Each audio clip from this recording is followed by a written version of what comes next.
Buenos días a todos. El siguiente es un trabajo expositivo sobre el área de la estética contemporánea que intenta, a través de un enfoque transdisciplinar, lo que hemos venido trabajando, abordar el arte que emplea las nuevas tecnologías del siglo XXI. Para comenzar a alinear este trabajo de investigación, ahondaremos en tres temas específicos: el arte, la ciencia y la tecnología, y su vinculación, que como veremos posteriormente, está de forma implícita en estos tres ámbitos. El nacimiento de una nueva estética, lo titulo. El surgimiento de nuevos actores y la diversidad de soportes y herramientas que empleamos en la creación artística hacen que hoy la naturaleza misma de la estética se haya transfigurado. En el contexto actual se ha constituido un nuevo sistema perceptivo, dispuesto en el plano de sociedades más receptivas a procesos tecnológicos, ciudadanos estimulados por el efecto de la globalización, por la multiplicidad de experiencias y el respeto a la diversidad que nos proveen de una actitud de consecuencias universales, lo que instaura en sí mismo un nuevo paradigma de pensar la estética. Podemos preguntarnos, por ejemplo, cómo pudieron estos seres prehistóricos pintar imágenes tan agraciadas de bisontes, animales, grandiosos en las paredes y cuevas y techos de estas cuevas, o cómo posteriormente otros seres han podido pensar ideas tan grandiosas sobre la constitución del cosmos o la composición de la materia. Seres polímatas como Leonardo da Vinci, que fueron capaces de ahondar en diferentes disciplinas para hacer lo que fueron a través de la historia. Cada una de estas respuestas a estas preguntas quizás puede matizar nuestro comprender del mundo, y nuestro desplazar, nuestro pensar en la Tierra, en el mundo y cómo nos expresamos posteriormente. David Kamel, el investigador, nos señala: imaginemos hace aproximadamente 40.000 años la Génesis. El trazo tosco que deja la fricción de un dedo manchado sobre una piedra, la marca calada en la arena por el roce de una estaca o la huella al morder una fruta. Señales que a simple vista evidencian un gesto, un signo formal de la presencia del ser humano. Sin embargo, cada una de estas impresiones careció de significado, hasta que en cierto momento se consiguieron expresar o entender como una manifestación. Por su parte, el Homo sapiens, al tomar conciencia de sí mismo, logró dar a estas huellas un valor simbólico colectivo e instaurar así las ideas en código. Con ello se inició la posibilidad de un signo intencional, un referente construido para hacer permanente una señal con la que puede representar un hecho o una experiencia. Posiblemente de esta manera es que comienza nuestra memoria gráfica.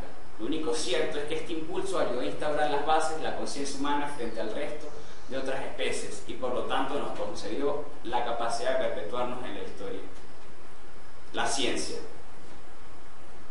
Esta es una imagen icónica de la historia de la ciencia. Representa la quinta conferencia de Solvay en Bruselas en el año 1927. Una conferencia que agrupa, en esta imagen vemos 19 premios Nobel de la ciencia. Agrupa quizás el cúmulo del conocimiento científico del siglo pasado. En ella, en esta conferencia específicamente, se instauran las bases del nuevo pensar del mundo, de la nueva era, del nuevo siglo XXI. Quizás una imagen solo comparable con la imagen hecha por el gran maestro Rafael Bizancio. Una imagen que nos representa el cúmulo de las personas que hicieron el conocimiento del mundo clásico.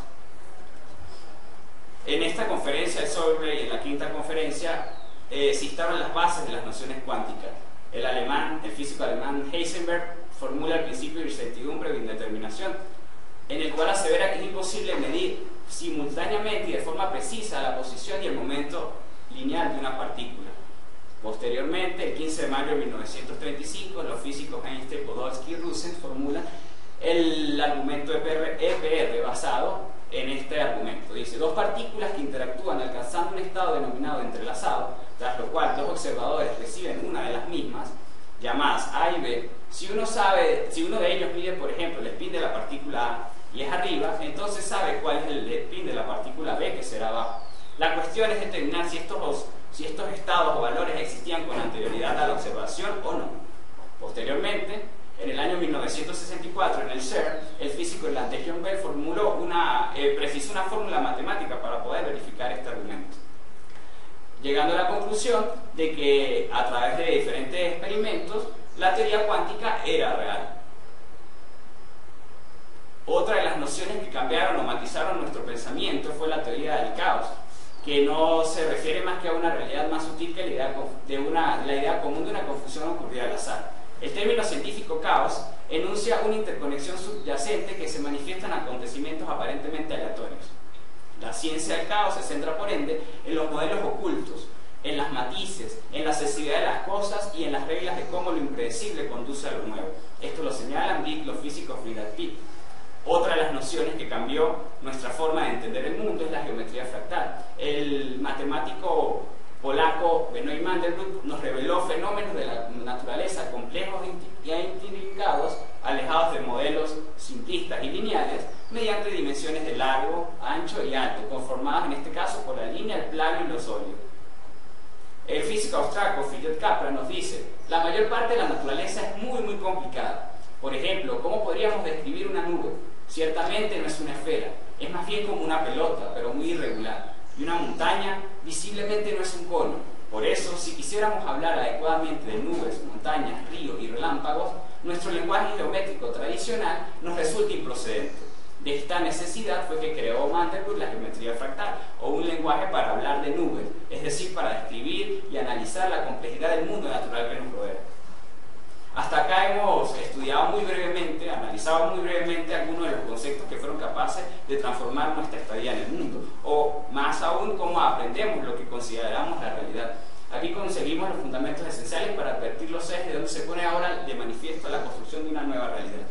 Tenemos, como ya dijimos, la teoría cuántica, que representó un paso más en la relativización de los objetos físicos, en la interacción de las partículas y en la fuerte presencia del observador. También tenemos la teoría de la relatividad, que aunque no la nombre es esencial para poder entender esta transformación, que traza una nueva dimensión del espacio, del tiempo y de la materia, además replantea la situación del observador. Y la tercera y no menos importante revolución de la ciencia es la dinámica no lineal, donde la posición del observador nuevamente es indispensable, dejando de ser neutro para ser ahora un sujeto participante de los procesos. La investigadora italiana Claudia Gianetti nos señala: reconocer la posición central que ocupa el observador es el requisito básico para dilatar las fronteras que limitan nuestro propio mundo y por consiguiente el mundo del arte. Por eso la idea de un marco expositivo es decisivo para entender la naturaleza de los modelos artificiales, reactivos, virtuales e inteligentes como sistemas incorporados al arte, y que plantean en este caso experiencias participativas e interactivas. La simulación nos reconoce entonces integrar al espectador en la obra. En otras palabras, nos lleva a ser partícipes o coproductores. En estos modelos de simulación y identidad son peculiares a un tipo de imagen del mundo activada técnicamente, en el que siempre somos parte del sistema que observamos y con el cual interactuamos. Ahora bien, ¿y el arte? Balandier nos señala que estamos frente al mito originario, el mito de los nuevos comienzos, que piensa en la ruptura con historia en curso a fin de provocar el advenimiento de la historia deseada. Por lo tanto, el arte se está haciendo cada vez menos estático, más dinámico y enérgico, adoptando diversas figuraciones, desde esculturas creadas digitalmente en 3 dimensiones hasta inteligencias artificiales que son capaces de escribir poemas y pintar cuadros. O biotecnología, que en este caso hace posible nuevas formas de vida. Por esto, científicos, programadores, inventores, músicos, artistas visuales, cineastas, escultores, diseñadores y muchos otros están creando experiencias humanas y lenguajes que dan presencia al nacimiento de formas y representaciones aún inexploradas para la historia del arte. La investigadora Iliana Hernández nos dice, a razón de la nueva realidad, no existe como un todo ya determinado de antemano, como una naturaleza preliminar y origen permanente de todo lo que nace, o como un tiempo a priori desde el cual solo se trataría de ir revelando o descubriendo cada una de sus partes, sino que la realidad es algo más bien que se construye. Así, virtuales, aumentadas, en red o interactivas, todas estas realidades alternativas se han considerado como el escenario de la plataforma conceptual, que revalida procesos con arte y ciencia científica. Son enfoques orientados a las experiencias netamente sensibles, capaces de transformar la forma como pensamos y sentimos. Una de las cualidades específicas de esta nueva estética es la interactividad y la simulación, como una de las expresiones más importantes de nuestra civilización contemporánea, que involucra el diálogo entre la máquina y el sujeto. Con la adopción de la computación como un medio del arte se han generado entonces nuevas maneras interactivas de forma, contenido y representación. María Elisa Bellindo nos dice, es el arte más allá del objeto o de la representación y trata de interaccionar con el mundo que lo rodea y el espectador que lo contempla.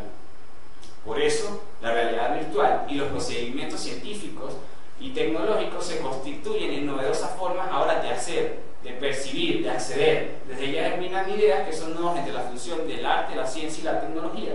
Sus obras estimulan y justifican, por tanto, una estética a la altura de los ingeniosos medios que emplean para proyectarse en el tiempo y en el espacio. Tenemos, por ejemplo, los fractales del artista francés Patrice Arcadi, quien con la ayuda de la NASA ideó un casco de realidad virtual que permite que el usuario coproductor pueda iniciar diferentes investigaciones a mundo fractal. Al manipular su software y colocarse el casco, permite que iniciemos entonces una interactividad con otro mundo, en este caso la de los universos fractales.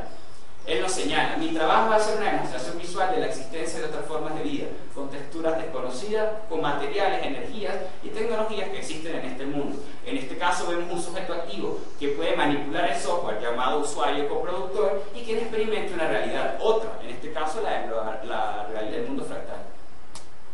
Entonces tenemos que poder redefinir la dimensión de objetos por repeticiones de pequeñas piezas, movimientos espiralados, estructuras irregulares, lenguajes multiformes e imágenes atípicas, y desarrollo orgánico en este tipo de composiciones produce a través de una realidad digital el nacimiento de una nueva percepción. La virtualidad insertada dentro de estos modelos de iteración se convierte en una visión autorreflexiva que cambia sutilmente nuestra experiencia con el mundo. En la estética, las autosemejanzas entre el microcosmos y el macrocosmos incluyen igualmente la singularidad y la diferencia, que sostenida mediante la interacción con un ambiente digital, trae como resultado complejas relaciones internas típicas de los sistemas dinámicos y abiertos de los que nos habla la ciencia. Los físicos Briggs y Pino señalan la razón de esto. Piensen en la primera vez que vieron esa fotografía que quita el aliento, la Tierra vista desde el espacio. Para la mayoría de nosotros, la vista de esa inmensa esfera azul velada por las nubes y con los calados fractales de los continentes, las islas, los desiertos, los ríos, las cadenas montañosas, los lagos y los casquetes polares, inspira en lo más profundo de nosotros algo misterioso, conmovedor e incluso espiritual. De hecho, el biólogo Lewis Thomas se inspiró en esa fotografía para comparar la Tierra con una célula humana, diciendo que una célula es una membrana llena de fluidos que contiene las mitocondrias, los centriolos, los corpúsculos basales y muchas otras partes microscópicas que trabajan cada una con su propia historia y evolución autónoma. Así, de un modo extraordinario, señalaba, todo se unifica para formar una interdependencia y una entidad global. Una simple célula, nos decía el biólogo, es microcosmo fractal de lo que ha conseguido la vida sobre la Tierra.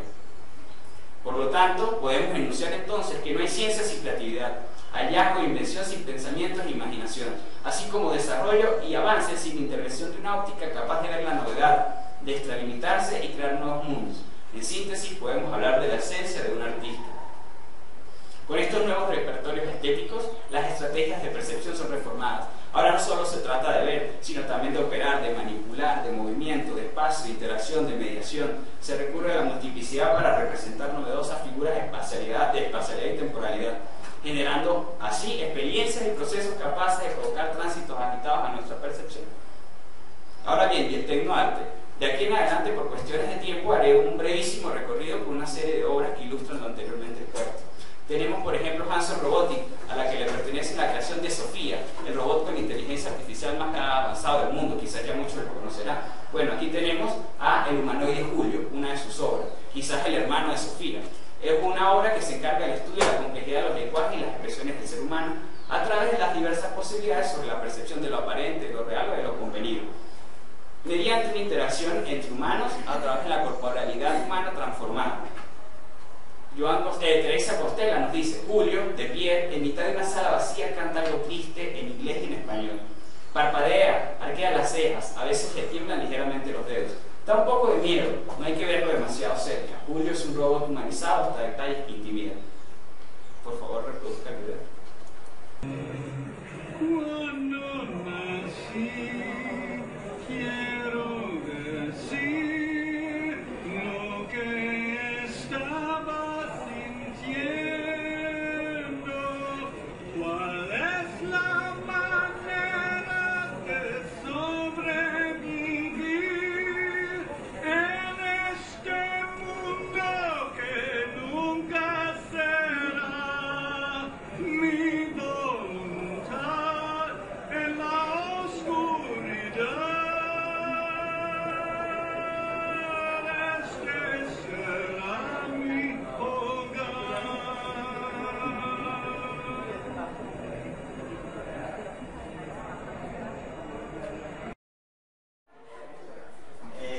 Elena Hernández nos dice que el enfoque de este tipo de obras se centra en la posibilidad de la emergencia de algo inédito, paradójico y que surge de la experimentación sensible e inteligible del resultado de la inmersión e interacción desencadenando por lo tanto una serie de preguntas a propósito de las posibilidades cognitivas y también de las condiciones críticas de la corporalidad humana, que se emplea en este caso para la construcción de un camino capaz de producir rupturas conceptuales y generar ideas inéditas.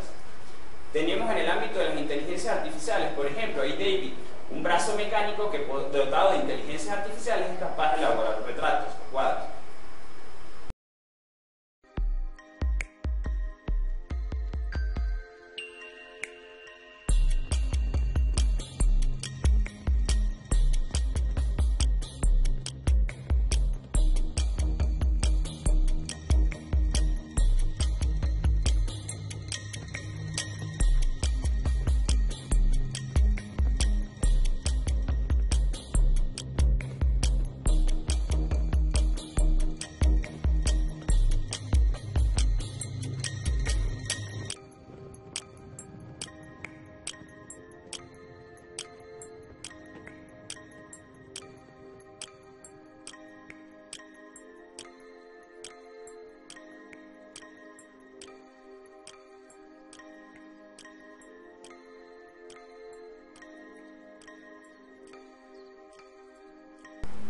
Acá tenemos una de las muestras de lo que puede hacer una inteligencia artificial a través de la creación literaria. En este caso, sus autores, sus programadores señalaban que no intentaban reemplazar al humano, al poeta, sino que intentaban comprender mejor la producción literaria para ver qué cosas se le puede relegar a una máquina. La primera pertenece a La luz solar se perdió en la ventana de cristal, el primer libro publicado escrito por una inteligencia artificial. Tiene la compilación de escribió más de 2000 poemas, pero este libro posee 159, los que se creen mejores. Ese es un ejemplo. Y la segunda, de la inteligencia artificial de Google, que es bastante curioso. Como ven, las dos primeras, la primera entrada y la última, están en negrita. ¿De qué se carga el software? Se le dicta a la inteligencia artificial dos palabras, una de entrada y una de conclusión, y él se encarga de rellenar un fragmento. Otra de las cualidades de esta estética es el movimiento. En un mundo en constante agitación, el arte también está tomando esta condición como premisa, buscando entonces cualidades estéticas no de la inmutabilidad, sino ahora desde la belleza del movimiento. Por ejemplo, Theo Hansen, muchos de ustedes lo conocerán porque él se volvió famoso por las redes, por estos videos virales, que con sus obras tituladas Bestias de playa crea esculturas con botellas y tubos de plástico con movimientos autónomos que se alimentan del viento para conseguir vida.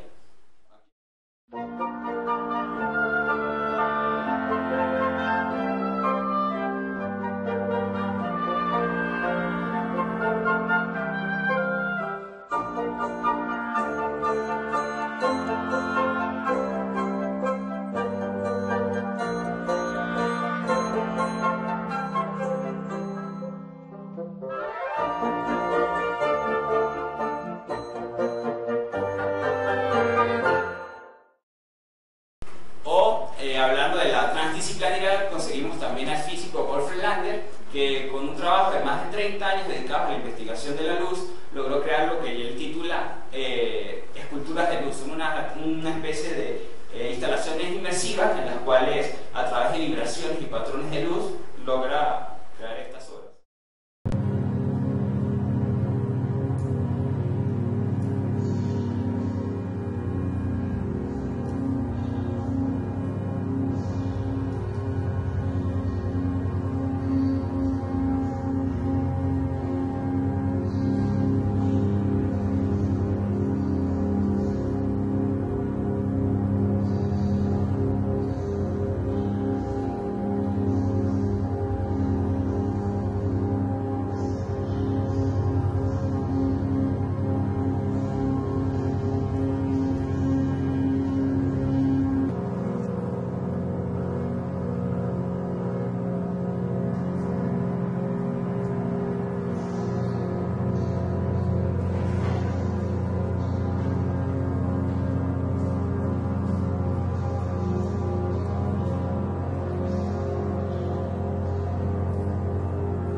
también científico, que con el estudio de los ferrofluidos, unos líquidos que reaccionan a estímulos ambientales como calor, magnetismo, electricidad, genera unas obras que son bastante particulares. Adelante. Pon el videito ahí un momentico rápido. Transgrediendo entonces el concepto con esto de escultura. Esos son unos instrumentos de más o menos 1 metro de alto que contienen esos líquidos y ella a través de un software manipula las formas que crea.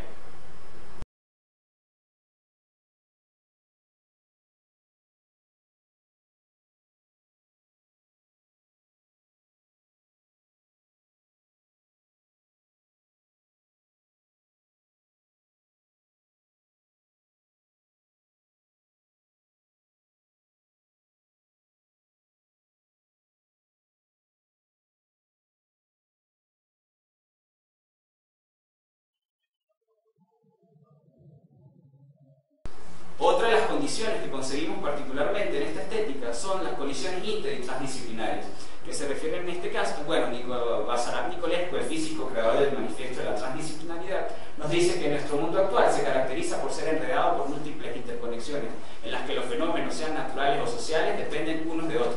Es decir, que no hay fenómenos aislados, ni posibilidad de entendimiento fragmentado de la realidad. Por esto que necesitamos una nueva visión, una nueva perspectiva para el conocimiento, distinta a las concepciones de racionalidad clásica. Lo que necesitamos es una nueva visión de la realidad y una nueva organización de nuestro modo de pensar, percibir y valorar. Por lo tanto, a lo largo de la cultura, del conocimiento y el arte encontramos diferentes ejemplos de artistas que eran a su vez científicos o viceversa. El caso más particular lo conseguimos en Leonardo da Vinci, pero también destacan dibujos de neurólogos, geógrafos, entomólogos, etc., quienes recurren a las artes para documentar sus investigaciones. Aunque es cierto que nunca ha habido concesiones en ambos bandos, contribuciones y préstamos, sin embargo casi nunca un trabajo al 50%. La ciencia, por su parte, ha mantenido una mirada apática y utilitarista, alejada de las arbitrariedades del mundo artístico, libre, anárquico, dominado por los caprichos del gusto y alimentado por una mera necesidad creativa. Pero esto está cambiando. Por ejemplo, tenemos un laboratorio de investigación del Departamento de Anatomía y Biología Humana de la Universidad de Australia Occidental, titulado Simbiótica, en el que se agrupan filósofos, artistas, científicos, ingenieros con la sola necesidad de la invención creativa. Como veremos más, entonces ahí dice, es un laboratorio artístico dedicado a la investigación. Tissue Culture and Art Project es un colectivo que pertenece a este laboratorio. Su obra, titulada Cuero sin víctima, intenta problematizar el concepto del maltrato animal, haciendo crecer en un bioreactor en forma de vestido con células vivas una pequeña estructura, una chaqueta a la que titulan Cuero sin víctima. Tenemos también, a través de la historia del bioarte, tenemos al ratón Bacanti, un ratón que hicieron crecer en su espalda con células madres, un andamio biocompatible para simular una oreja que después era implantada en personas que tenían atrofias. Tenemos, bueno, a Eduardo Caga, un artista portugués, que con la inserción de cuando el conejo era un embrión de células de medusa, ahora a su obra la tituló Alba, y es una coneja fluorescente, que al ser iluminada con luz de neón, la coneja brilla. O Marta de Menezes, una artista portuguesa que creó modificaciones en los patrones de las alas de las mariposas con genética. O Van Balen, un artista belga que hizo unas interfaces, además de un alimento modificado genéticamente para que las aves produzcan jabón.